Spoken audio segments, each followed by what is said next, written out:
Are you tired of watching shows that only give you general social media theory and expect you to figure out how to apply it to your own industry? Join us for this week's episode of Social Chatter, the industry's longest running social media marketing news talk show. Not only will you learn the latest breaking news, but you'll also gain practical advice on how to apply it. Now here's your host, Christian Karasiewicz. Welcome everyone to Social Chatter, your weekly social media marketing news talk show. I'm Christian Karasiewicz, and we have a lot of great topics to discuss with you this week.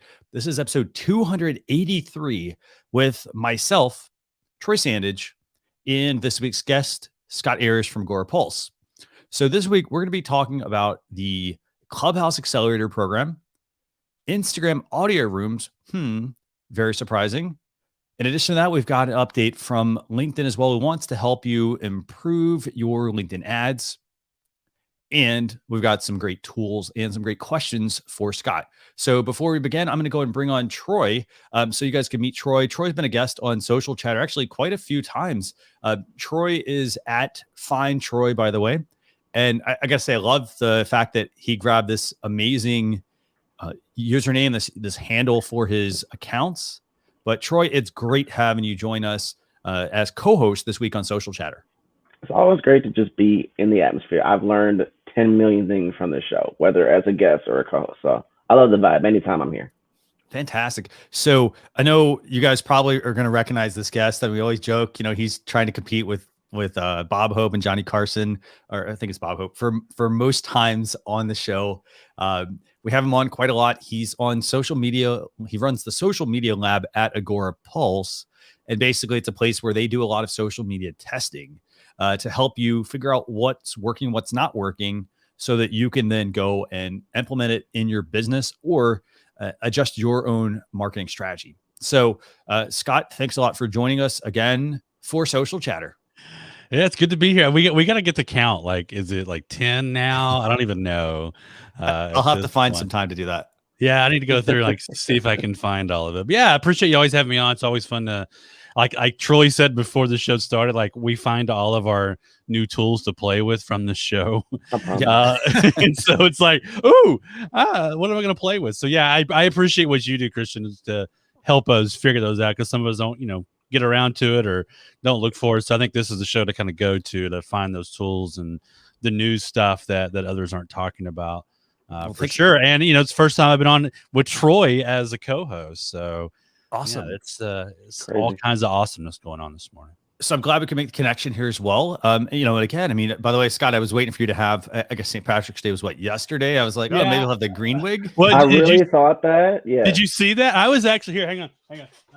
Right here we go. I actually have one. You got the whole Trolls collection there? Is that the Trolls wig collection? Right. Yeah, this is it's smaller too, as you can tell. For different hairstyles, maybe? Yeah, but it's funny. Like I was on a live show yesterday with Mary Fain Brandt, and it was St. Patrick's Day, and she dressed with the full-on green wig and green eyeliner and all this stuff. And so it was kind of funny to see both of us, on camera. But I did put it on for like a half a second, but I was like, no, that's not going to work.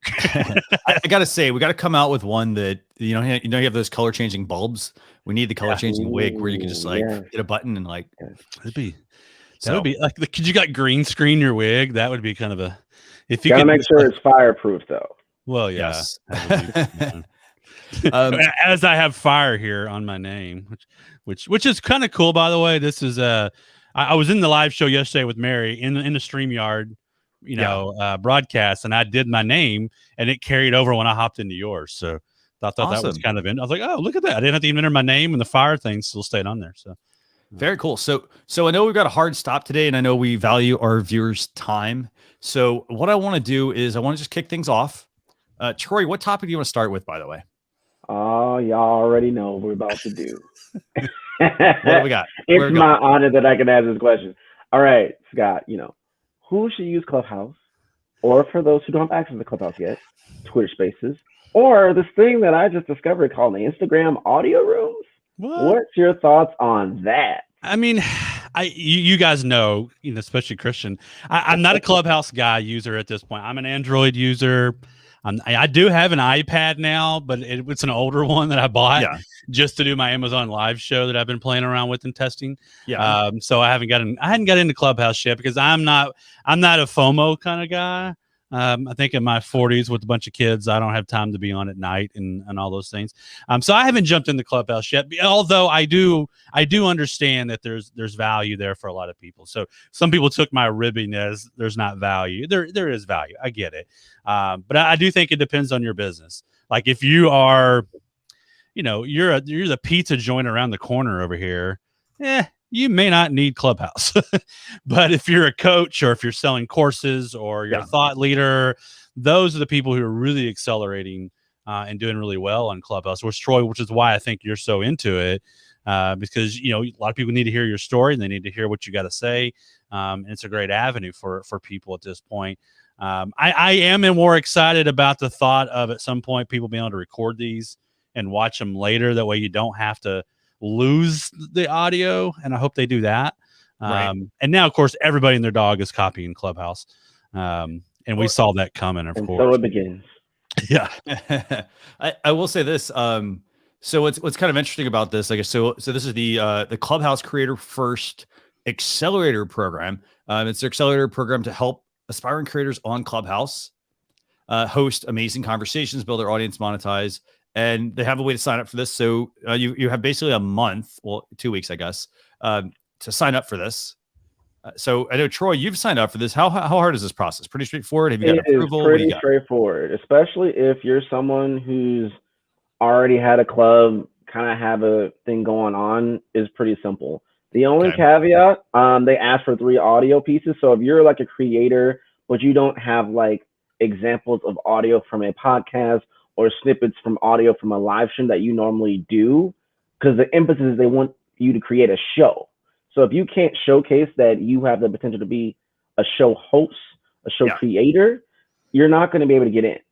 This is for people who actually know how to create shows and create that experience through audio, which is the point of the whole app. So just for clarity.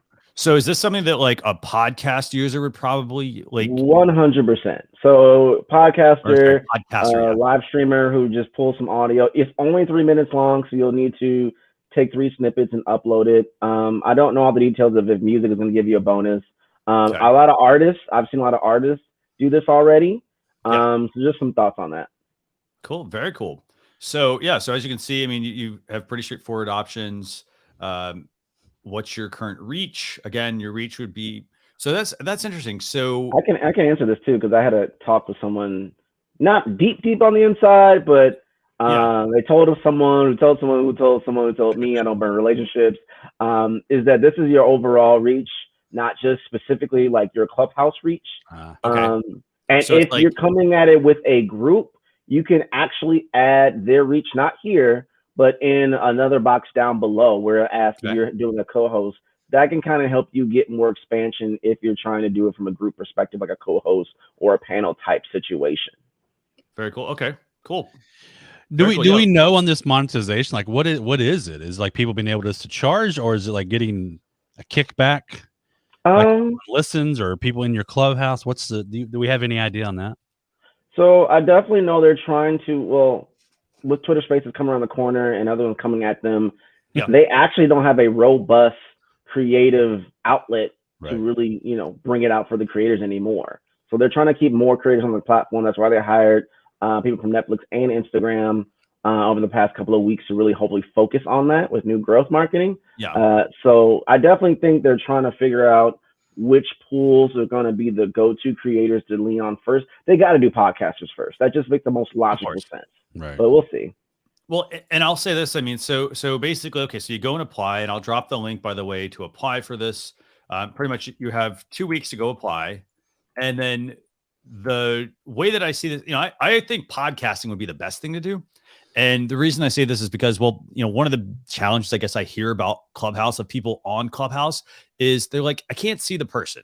So you really, for example, I can see right now, I can see Troy and I can see Scott. So I can see like, well, hey, Scott looks a little bored on this topic. We should move on, So the thing is though, with Clubhouse, you can't see that. And so you kind of have to guests.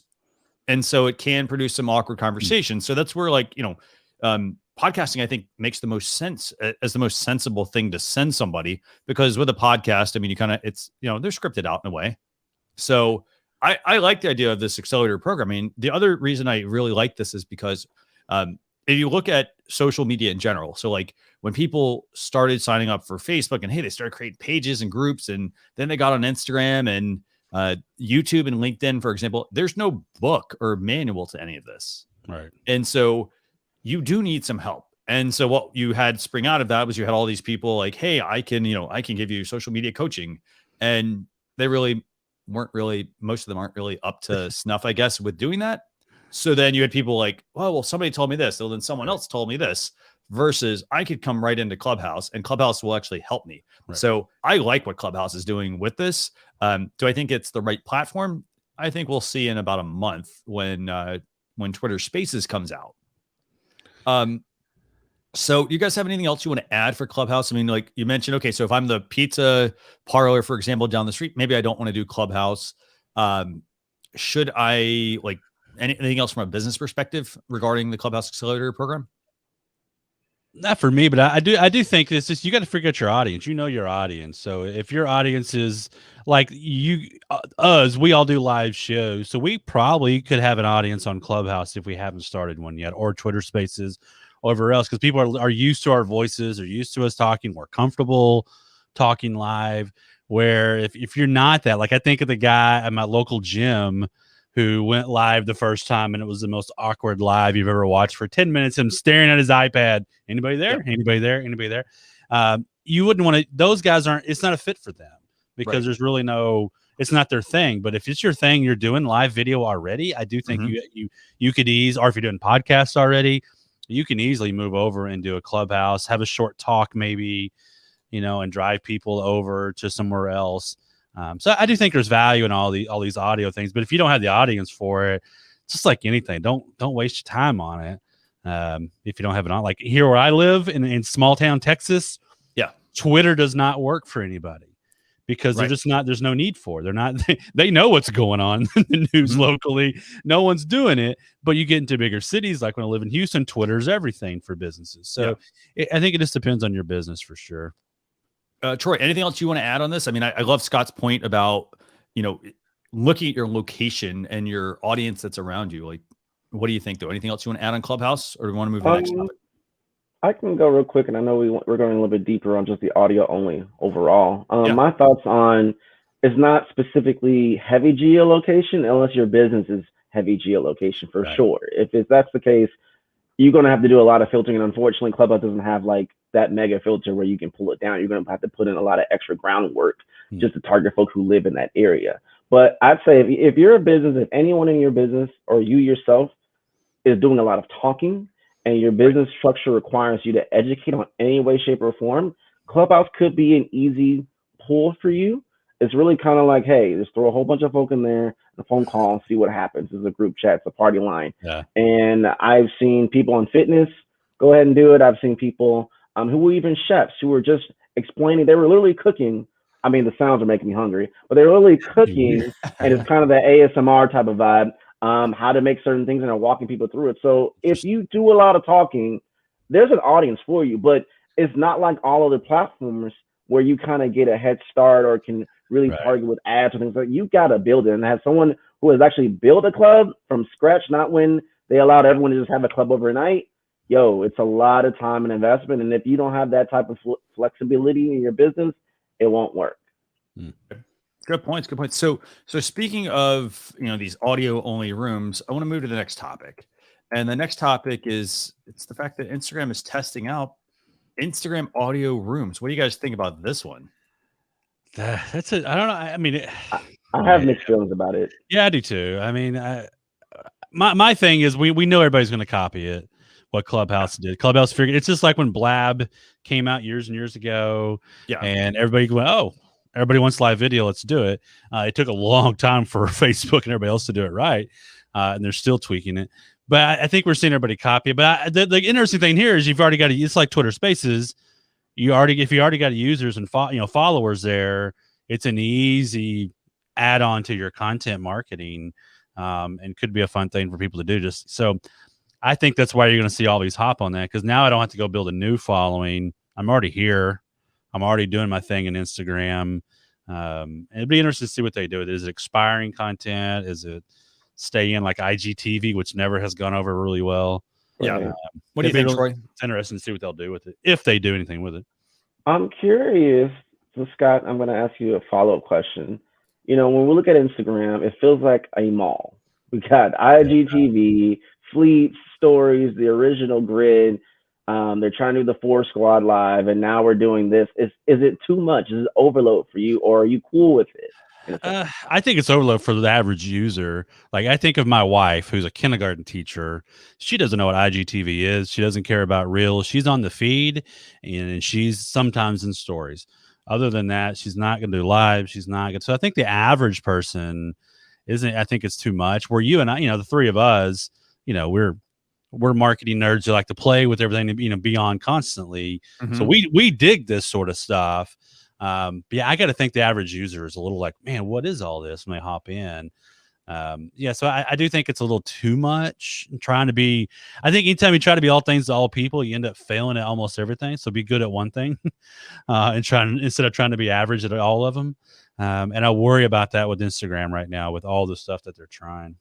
I feel like it's trying to become a Facebook creator, if that made sense. Yeah. They're really trying to convert it to that. And also, I think, which could be good or bad, that they're playing on cross-generational vibes. Like, I will find myself on a good flow, watching Reels, scrolling through that whole experience. IG Stories is a whole experience. The grid itself is a whole experience. Adding these other components will be totally different experiences. But if you're a social media manager who's trying to create content for all these things, man, God bless you, Yeah, because especially if you got clients, I'm thinking if you work for an agency and you got clients, man, they're hitting you like, hey, we need to do Stories. Hey, we need to do Reels. Hey, we need to do, IGTV. No, now we got to do audio. Now we got to go live with 4 people. That could be a full-time job, just doing Instagram with all the stuff in there. But yeah, it's already mobile. It's already there. It's I don't know. I think that's why they're probably doing it. But it's gonna be. I feel brands are gonna have to pick the audio-only platform that works for them. Right. And I don't think it's simply going to be predicated on which one has the biggest following. I really think it's going to be which one's going to be the results from the conversations and community that just jives with the best. So to your point there, real quick. So do you mean, for example, okay, so one of the downsides to Clubhouse is that you have to build an audience as opposed to Twitter Spaces and Instagram. If they add this audio only feature, then you're going to be able to just automatically have an audience at that point. So you're not going to have to work to build that as much. You're still going to have to work. Or are you saying that, like, for example, if you have 10,000 followers on Instagram and like 5,000 on Twitter, that, Instagram's not necessarily going to be the right place? Or what was your take on that, Troy? No, that's exactly right. For me, when I've been on Twitter Spaces, it's a different vibe. It's a different conversation. It's a different thing. And so I think just because the experience from an audio is going to be different, the vibe. I think, when we put this on cross platforms, a live stream experience from LinkedIn is going to be different from a live stream from Facebook and live streams from Instagram. It all kind of has a vibe based off the app. So I really think it's on the community, not just specifically the follower count, because that may not be your best one, depending on the result that you want. Yeah. And by the way, I like Samantha's comment here. Yeah. Note to all social media platforms, it's best to do 3 things well instead of 10 things. We're going to leave the other part out just because I don't want to get flagged on the channel. But here's the thing, makes a lot of sense. Yes. Halfway. She said halfway. Do 3 things well instead of 10 things halfway. Absolutely. So, super important. And that's one thing that, like, we always, like, I had Julie Riley on a few weeks ago, and we were talking about this, about how you need to, start on, like, everybody says you need to be on social media. And then what happens is businesses go and jump on all the platforms. And then they're like, oh my gosh, this is too much. I can't keep up. And then they do none of them, versus pick one. You need to also, you need to tune out like all the other ones, tune out like what all your friends are doing, for example, on the platforms, what everyone's telling you to go, go and be on these. Instead, pick 1 or 2 to start with, get on there, be active, build your presence, or spend a little time maybe for a month, see if that's where you want to build a presence. And then if it's not, move to the next platform. and see where you get the most traction, as opposed to everybody goes into everything and then they get none of it done because it's just too much to keep up. So, and as Laura says, overwhelmed and inconsistent. Absolutely. So really good point. I think everybody falls into that. I mean, I know I'm guilty of that personally. Like I'm on everything and then I go, oh yeah, I probably should go be active over on LinkedIn this week, Yeah. And so sometimes Marcus Sheridan is a great example of this in our space, where he got rid of everything except LinkedIn, which is kind of the backers from a lot of us probably think. And he's crushing it over there because he's focused and that's all he's on. And that's his people. That's his tribe. That's his business. And it makes sense. So I kind of like the idea that people are doing more of that, just focusing on one thing they're really good at and they love, and they can just, if you want to come see me, this is where I'm hanging out. And that's okay. But I think we as marketers have pushed everyone in businesses, especially, like, you got to be everywhere, get your name everywhere, sign up. And then, they're floundering, 2 or 3 months later, because they can't put out that much content. It's that Gary V problem. Everybody wants to be Gary V because he's, he's out there so much, but he's got a team putting all that stuff out there. Yeah. That's what you got to realize. Yeah. They don't realize there's 10, 15 people making his content. And to add to the point, audio only, you can't schedule that. You have to be that in real time. Right. So whether you're doing Clubhouse, Twitter Spaces, Instagram, or any new thing that comes out, LinkedIn's going to do his own thing. Spotify's going to do its own thing. It's going to happen, y'all. The audio wars are here. Yeah. You have to figure which one makes sense for your time. Yeah, definitely. Great points. Okay. So in interest of time, I want to move into the next topic. And this one's from LinkedIn. And this one is, it's an interesting one, actually. So it goes back to what we talked about earlier, about how most of the platforms don't really prepare you. So Troy, do you want to introduce this LinkedIn topic? Sure. So we all know, if you've been a marketer, LinkedIn ads, help us. I don't know how many people are using it. I think this is a way to introduce a new way for people to use LinkedIn ads in a sense. And so it's really preparing you for campaign planning. How does this work? So the focus is you're trying to build content around 3 core marketing objectives: campaign marketing, awareness, consideration, and conversions. And I think it's needed, because I have seen LinkedIn in the past for us marketers, anyone who does ads and growing business through, paid mechanisms, has allowed them to educate us on certain things. So I have applauded LinkedIn in the past for giving people, downloadables and different landing pages to really go deep in depth. I think this is leaning in the right direction. I'm not sure if people are going to jump on the bandwagon just yet until more information is given, but I think there's something there. It needs to be, because if they want people to pay more on ads for LinkedIn, they need to do something. Well, and so here's the big thing for the most part with LinkedIn ads. A lot of people, they look at it and they look at they immediately jump to the cost.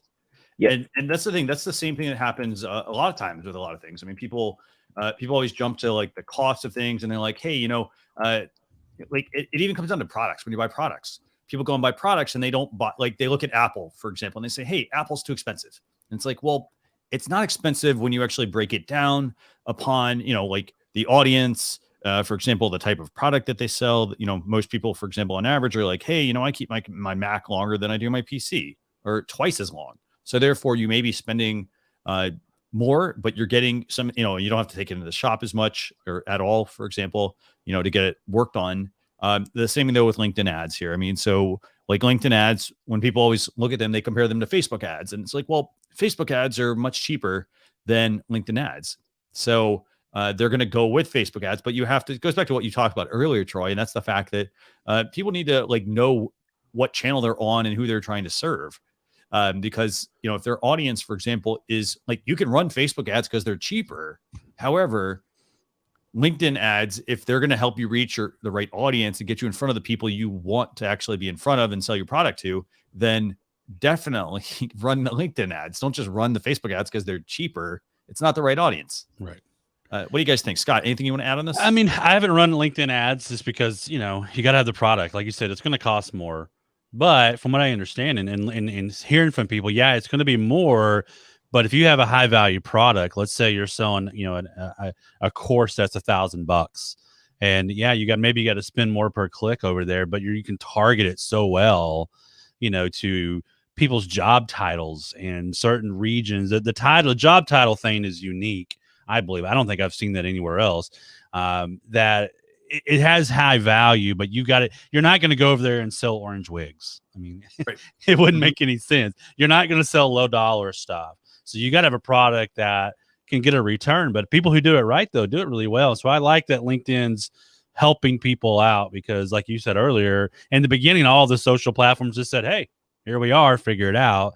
And I think they've learned now probably from Facebook, because Facebook's doing a better job nowadays when it comes to learning their ads and all their products. And so LinkedIn's got to do that, because I think people don't know they're even there at times and don't know how to do it, and they just kind of blow them off. But I think it depends on your product. Have either one of you done any LinkedIn ads at all at this point? How about I you? have in the past. I've done it for an agency. And I mean, we put a good amount of money into it, more than I guess. A good amount of money. Let's talk about that. What's a good amount of money? Because when people think Facebook, 15K, has a few bucks. Okay, so it's about 15K. How much was the product or whatever service you're trying to sell? Definitely a high-end enterprise. You're looking at minimum 5K. Okay. But it can scale all the way to maybe 35 to 50K, depending on their needs. So we did video and a carousel targeting people specifically on titles, targeting people on locations, and I think some other things we were trying to modify in there as well from location based off, okay, these are the hot places that have bought this products before. Let's see what happens.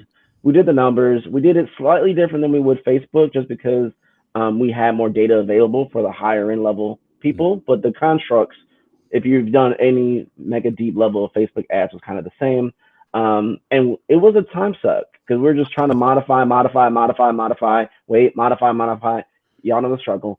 And we really didn't get a lot back. I'll be honest, the ads were pretty good. I mean, we've got people saying the ads were good, but we didn't get a lot of conversions. The data was all kind of skewed. Again, this was a little while ago, so it might have changed since the last time I've used it, just for reference. I'm not, tanking LinkedIn ads. But I'm just saying, if you are at an enterprise level where you're really trying to get a high dollar back and you have, the budget for it, it's not like something you can just kind of test ever so slightly because you're not going to get anywhere. You know what I'm saying? Yeah. Well, and so what I want to actually do real quick, I want to bring up this campaign worksheet template that they've got here. So basically, like to your point, and I actually think if you're trying to do social for your business, the thing that actually will work really well, and this is the hardest part about this, is getting people to do it, but having worksheets for every single thing that you do. Worksheets, it could be physical paper or it could be a digital version. And so, this is the LinkedIn campaign planning that they offer. And so basically they want you to get your templates. Let's see what this gives me. So it gives me a downloadable document here. So the thing is, though, it's walking you through, and this may seem like, oh, this is too much, but when you actually spend the time going through this, you're going to see that this makes a lot of sense. If you start to do something like this for everything that you do, whether it's an ad, a post, a website design, don't just okay, hey, I got it up here, put it down on paper, actually go through the process. Like, for example, this is their campaign planning document they give you. As you can see, they've got the marketing objectives you're trying to achieve. So for example, I actually really like the key metrics chart they're providing here. Yeah. So what are you trying to achieve? And be honest with yourself. It's not just, hey, I want to get, for example, do I want engagement or do I want lead generation, for example? So you have to kind of look at what vehicle you're going to put somebody in. And so this is really, really, really important information. And then they also go through, the headlines, the length, because here's the thing. A lot of people, what they do with their ads is they just get keyword stuff in all of these areas. So for example, they put their headline and their headlines, they bump up against 200 characters when it's well, you really just need something short. So maybe 100 characters would be ideal. So I like this. But again, you should get in the habit of, in this case, you can type right in here, as you can see. But basically I would go and do this for not just LinkedIn ads, but I'd even start to do this for Facebook ads or any other ads that I want to run. So what do you guys think? Anything else you want to add about this? I mean, any tips for a business? I think it's, I like your, I thought of that immediately. It's like, okay, they just created an easy way for everybody to figure out ads and content marketing. Boom, right there. You don't have to just use that template just for LinkedIn. That's what they're making it for. But man, you can use that. And if you really think about it and think about your content in that process, it changes everything for you for sure. So yeah, I dig that they've they've done it. Would be interesting to see. You know how LinkedIn is. They ought to add this as a certification. Like you can do in your profile. That way you can be known as somebody who's a certified ad expert. I could probably see them do something like that as well. Because that helps you, other people to find you and see you, and if you're in your resume and that sort of deal. But that's super smart of them. Yeah, so definitely go download that and steal it if you've got it. What do you think, Troy? Anything else you want to add? I just want to commend them on the level of detail. I was looking at it and I was like, oh, okay. And I think I love that we're getting away from just, here's just a bunch of text, good luck. Like there's a high level visual element to it with intentioning on, diversity and just breaking it down in a way that people can understand. Because I think right now we've always had a bubble where, I can't do Google ads. I can do various paid advertising for SMBs because it's like, well, this is way beyond me. I need to hire someone out. It's really allowing people who maybe never considered it before. Okay, I can do the framework. I have a budget. I'm looking at certain things. Let me try it out. And so I think it's allowed a lot of folk who probably wouldn't have been doing it before the possibility or the opportunity to do it now, or at least consider it, to have a better understanding, to make a decision. Is this something I need to try? Because Scott, you know better than anyone. It's really about testing and trial and error and seeing what works for your business. Love that point. Absolutely love that point. The fact that a lot of it's trial and error. I mean, I like the fact that as I was looking through that, I like the examples they're providing. Yeah. That's really, really key. They also I like the fact that they're showing you the ads. Yeah. Again, though, I mean, going back to what was actually left here in the comments, and let me actually find it real quick. So Laura mentions summer planning. So, let's put it in the perspective of a teacher. So if you're a teacher, and we'll put this in perspective of a business owner. So if you're a teacher spends time planning out the lessons that they're going to teach. They don't just open the book and say hey, we're going to talk about this today and this and this. There's always everything is intertwined about what they're learning. And so the same thing though happens if you're a business owner and you're trying to do coaching, for example. It's important to make sure that you are educating your audience, and you're doing that. So in this case, you're doing it through the ads, for example, that you're sharing as well. So if you ever want to learn how to do this, you have to go spend the time doing the homework. You can't just all of a sudden, hey, I'm going to start running this. It works better when you actually learn how it works. And then you think about okay, I picked the right vehicle. So definitely something to keep in mind. Anything else you want to add on this this feature? I mean, this is actually really handy. Yeah, I think it's real handy, and I like that they're even giving you metrics or expected metrics for each content type. I think that really helps your mindset out quite a bit. Of this is what you should be looking for and measuring, and which people always fail at and can't figure out. So I dig that they've done that. Now everybody else, it's the theme of this show, will copy it and do it on all the other platforms. Twitter and Instagram and Facebook will have this out really quick. Someone's going to take this and make a course out of it. There's already, someone's already got a course on this somewhere. $47. Yeah. Well, and the thing I really like about this, I mean, it's the fact that they don't just they give you the examples. They tell you, here's the headline, here's how long it needs to be, here's the description, here's how long it needs to be. For example, they highlight different things. For example, I'm looking at content ads, and it's talking about the default state, the preview, when it's clicked, when the download is clicked, for GDPR, and then GDPR consent, and the after submit is clicked. So they're actually walking you through what that process looks like, so that you don't have to do the ad and then run it and then realize, well, hey, the image isn't right or something. So it shows you exactly what that step's going to look like. It shows you what the max title and description and whatnot should be for various types of ads. So this is actually very useful. I even would take this and say, you know what, if I'm going to run LinkedIn ads, if I'm going to run Facebook ads or Instagram ads or YouTube ads, I would even borrow from this say, hey, you know what? Let me review this one sheet, even though it's LinkedIn. Let me review it, and then now let me apply this to my Facebook ads, for example, because there could be some really good information in there. I mean, helping you kind of think through things. So you know that hey, LinkedIn has this campaign planning process. Now they show me this is step 1, step 2, step 3. Okay, this is what step 1 would be on Facebook. Okay, so step 2 might be this, step 3 might be this. So definitely worth checking that out. No, I mean, I had a caveat there. Your expectations on each platform is going to be a little bit different. You're going to get different results on LinkedIn as opposed to Facebook with the same link post or same ad. So just kind of keep that in your mind if you're looking at that. It's a good guide, but the expectation and the results are going to be, different, likely, I would think, per platform. Absolutely. Troy, anything else you want to add to this one? No, I am good.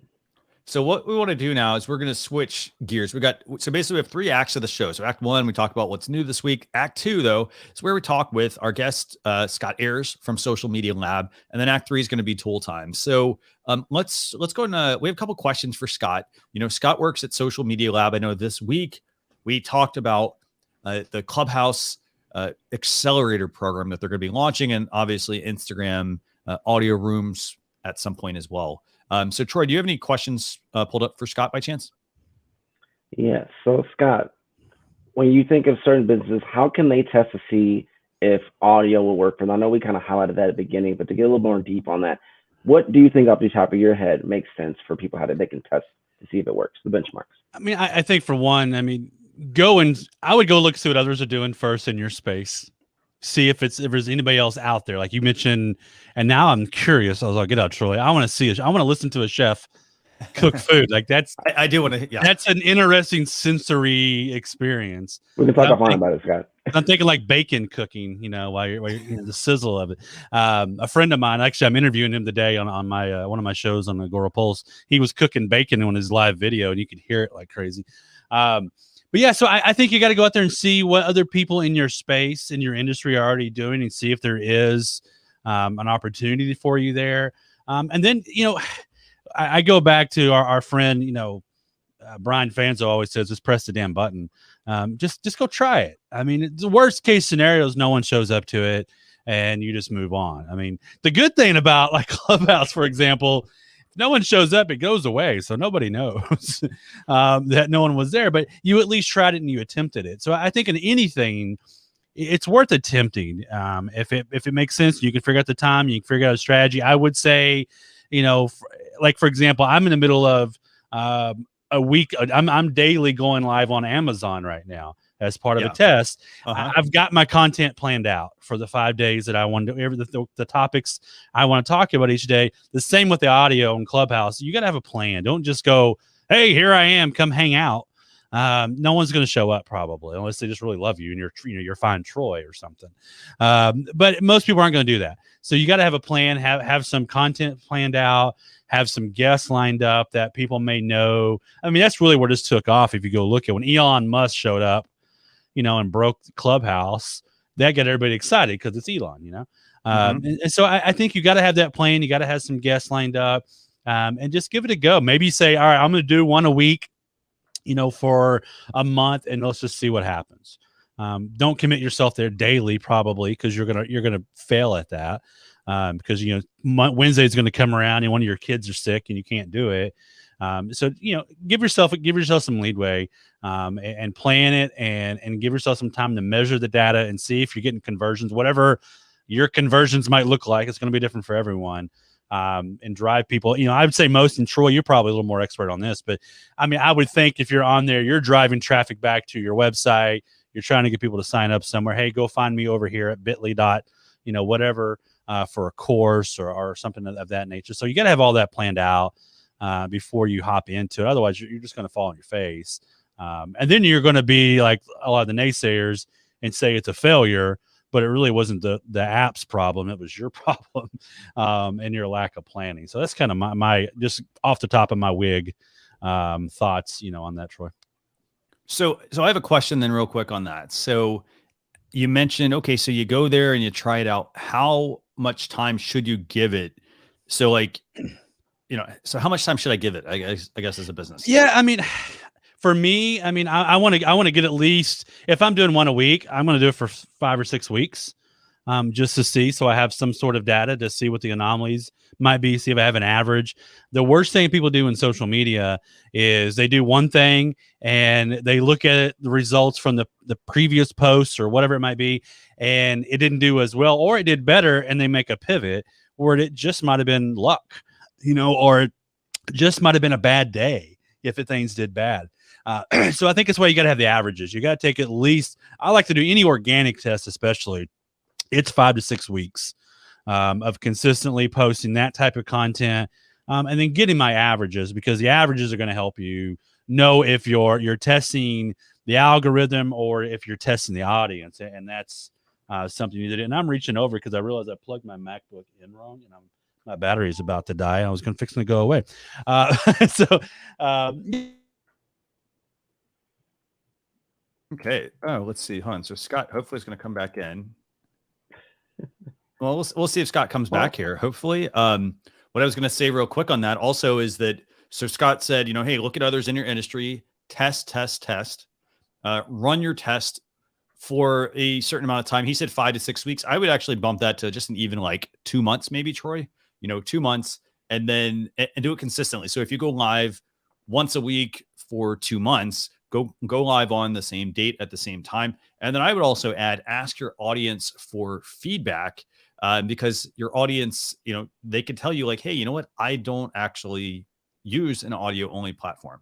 So they may not be doing that. It depends on who your audience is. To Scott's point earlier, how he talked about he lives in a small city and he's like, well, Twitter's not really what people are going to do or going to use. It's the same thing here. Like, if you're in a location and your audience, like you have to kind of think of who you're trying to reach. If you're trying to reach the local mom and pop, exactly if they are or not using the platform. However, if you're trying to reach somebody outside of that, you can definitely don't dismiss that you shouldn't do it based on what's in your area. Look at who you're trying to potentially reach. Okay, so I'm going to bring Scott back on. Scott, thanks a lot for joining us. I guess your battery died, no problem. And you have no audio, actually. Can't hear you now. So we got no audio. We're coming right back, though, with Scott here in a second. So I can add some thoughts on. Yeah, go ahead. Yeah, well, Scott's. Yeah. While we're waiting. Sure. My timeline, just for clarity, I have put in a good amount of time in it. Okay. So I'd say the way, at least for Clubhouse, you have Twitter and Instagram as the DM way you can't actually chat on Clubhouse. So it's the only way you can chat while you're doing Clubhouse experience. And then Twitter Spaces, obviously you're in Twitter, so you can DM right from there. Mm-hmm. In either case, one of the benchmarks could be how many people are going to be clicking on your link. Followers, I think, aren't as the same way we think of followers as our traditional platforms when it comes to Clubhouse. Yeah. And they may, the other two are already ingrained in itself. So I would think when you're trying to do certain things, look at if people are clicking on your conversion links on Instagram and Twitter. That's the link in your bio, basically. Are they going to your website? All that stuff comes from that. I even have it in my contact form of how did you find out and from Clubhouse. But then also test I say it's not, you can't always approach it as a live. You almost got to approach it like you're really having a conversation. Like you're almost doing a Facebook group in a sense. So you do need to come in and just test out, okay, I'm 20 minutes here. I'm promoting it on other platforms to get people to get awareness and attraction over to my Clubhouse room or to my Twitter space, what's happening, but also spend a good amount of time in other people's rooms and or spaces and or clubs. The reason being is that you're going to see how people are doing it in your industry, in your niche, and you can basically copy and see how it's going to apply to your business and reverse engineer it that way. That's really kind of, you need that dual. So like you said, Christian, a good 2 months, you probably want to spend anywhere between, 2 to 5 hours a week, just either split that between being in other people's rooms and consuming, and then your own rooms to create and have conversations. Great point. Actually, great point. So let's see if Scott's got his audio back real quick. And actually what we'll do, Troy, is we'll move into tool time after this, actually. So let's see. Scott, we got audio. We got audio. Fantastic. Here's like a bonehead move. Like here, you Christian, this especially. I've been a PC guy my entire life. And then my boss made me get a MacBook like 6-7 months ago, which actually worked out well because literally 2 days later, my laptop crashed and is gone. But you have to use a little, I call them dongles. I guess that's the word for them for the MacBook. And I always end up plugging the power source into the wrong one because some reason it only charges. And, I got my USBs and stuff plugged in. And I end up plugging in the wrong one like at least twice a week. And so I was sitting here and I kept getting this black screen. I'm like, what's going on? And I'm like, oh no. And as soon as I reached for it, And so then I had to wait a minute for it to boot back up. So sorry about that. All good. No, all good. So here's the thing I want to kind of just impress upon people for live video. When you're doing any sort of like live streaming, or even if it's like, even if you're using Clubhouse, for example, or Twitter Spaces or Instagram audio, if that ever gets released, things are going to happen. So for example, I plug so when I do Clubhouse, I run it through a mixer and I use my mic that I'm using here. And the thing is, it works, but then there are times where I'll plug it in and like, I'm not getting the audio. So, don't be afraid to restart your computer, or, if something happens, just go on. Like in this case, Troy and I kept the conversation going. We let Scott kind of do his own thing. We brought him back in. So just keep that in mind. And I'm people sure it watching was lives are gold. very forgiving. They expect it's not like a full production. Hey, we're here. They think we're bold because we're just going live. Just got the man, And that's a good point too. This isn't part of your topic today. I talked about somebody the other day. Is like, I think the one thing the pandemic has done is we got to see newscasters and professionals at home struggling with technology, bad lighting, trying to get their mics right. And I think of I'm a Today Show watcher for the most part, especially in the summer when I have to take kids to school at 7 a.m. or whatever. But Al Roker at home doing the weather is like my favorite thing. I think it also humanized everything, and people now they like this a little more laid back look on live video, even on the news. Still, I think people like it, and they're okay with technology is going to mess up, and it is what it is. I mean, and so you just got to roll with the punches. And luckily, I wasn't the one hosting the live show. Yeah. Granted, if you're using cloud-based software, it would have kept running. And so y'all would have just been in there till I got back if I'd been running it. So that's the beauty of a cloud-based program to do your live videos. Fantastic. So what we're going to do now real quick is we're going to switch to tool time. This is the third act of the show. It's where look at that. We got Troy's got Phil Gerbershak, my former co-host. He's got him dialed up right there. Nice job, Troy. So it always makes me like Tim Allen. Remember his tool time? Yeah. Right? Yes. Where's Al? So what we're going to do is we're going to share a tool with you this week. And this week we've only got one tool. We actually had two. We actually had to change it literally last minute. It was working yesterday. It wasn't working today. So what this tool is, well, I'm going to let Troy talk about it. I'll bring it up. But Troy, do me a favor. Tell our viewers what's the first tool we got this week. So we got Swell. Swell is another Clubhouse competitor. I am literally going through it and starting my profile experience live on the show. So let me tell you really quickly, it's very interesting because it gives you the vibe of Clubhouse, but I like how very visual it is. It gives me like, if IG stories combined with Clubhouse, you kind of get Swell. Okay. Maybe they should use it as a punchline. I don't know. But it's interesting is that it's basically taking audio snippets that you're posting, and you can still add a visual element with links to share certain things. So it's definitely, people trying to be there different. I actually kind of like the UX UI experience of it already. I'm kind of impressed. I'm that type of nerd about it. You can have groups. There's DMs already in there, which is an advantage compared to Clubhouse. They don't have that. So we already think in terms of groups for Facebook. We already do DMs everywhere. So that's already native to the platform. And I think the profile is very interesting because it's such where you can leave your own recordings that I believe stays on the actual profile itself, if I'm not mistaken. So it's very interesting. And the other thing I think about this, by the way, is this reminds me almost of like audiobooks. I don't know if you guys get the same feeling. It reminds me of audiobooks. It reminds me a bit of Spotify, a little bit, in the fact that you've got your player controls, for example. It's also got a little bit of the old school iOS design with the menus at the bottom. But I do I like the visual, for example, here. So I think that it's got potential. The other question I do have, and Scott, this one's actually for you. I don't know if you actually looked this one up, but do you know if Swell is actually available for Android? I am looking as we speak. I was looking on my iPad, and it actually is on Android. There we go. Yeah, so it's an Android as well. I'm downloading it right now. Fantastic. Yeah, and the reason we brought that up is because Scott is Team Android, and so we want to make sure that Scott was. We want to be inclusive. Obviously, we want to let Scott have. I appreciate that. We don't want. Yeah. We've always been like, oh hey, you're not an Android, you're an iOS user. But hey, I think you did mention you have an iPad, don't you? Didn't you mention that? Well, I did. Well, here's what's funny. Because Jim Fuse, your co-host, quite a bit here and on another show, your podcast. Mm-hmm. Him and Chris Stone got me interested in Amazon Live, right? And you can't do it unless you have an iOS device. Yep. And so I'm like, I don't want to go out and I don't want an iPhone because I don't need another phone. And so I bought a cheap iPad on Amazon, ironically enough. and it was too old to run the app, so I had to send it back. And then I got another older iPad Air, but it's not new enough to do a lot of the apps. Like Swell doesn't show up, and Clubhouse won't work on it, which is, I'm like, I thought I was going to kill two birds with one stone. So I'll have to upgrade, or if somebody wants to buy me one, they can.